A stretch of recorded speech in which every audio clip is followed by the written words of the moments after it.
I'd say probably the most important thing, and this is coming from the experience I've had. So I've worked in ad operations, I've worked in product, I've worked in business development. So I've been able to sort of been lucky in the sense that I've been able to see the engineering components that go into a lot of this, Yeah. the optimization levers that have to get pulled to get it to work correctly for particular publishers, as well as the sometimes frustrating things that you see in sales as it relates to, whether it's competing platforms or whatnot in regards to the pitches being made. And that's understand the metrics, understand the data that you have coming in.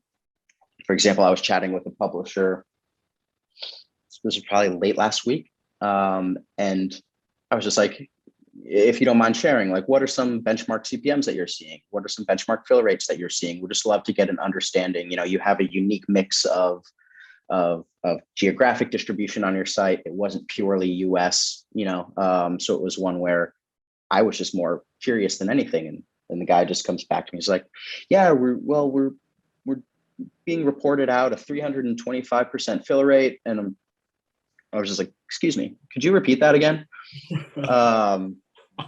Because fill rate is how many ads are being filled relative to the number of ad requests being filled. I thought that was particularly interesting because, that user or that person had initially really been seeing like a 40% fill rate, but what was being reported, in the dashboard was we served 3 ads per 1 page view, right. compared to 3 ads compared to 6 potential monetizable ad opportunities that were presented. Right. So I think that was particularly interesting because, don't get me wrong, the opportunity, I am not by any stretch against ad refresh or being able to serve advertorial content multiple times in between different pieces of video content kind of thing. But it's one where there's 100% fill is the highest that you can go.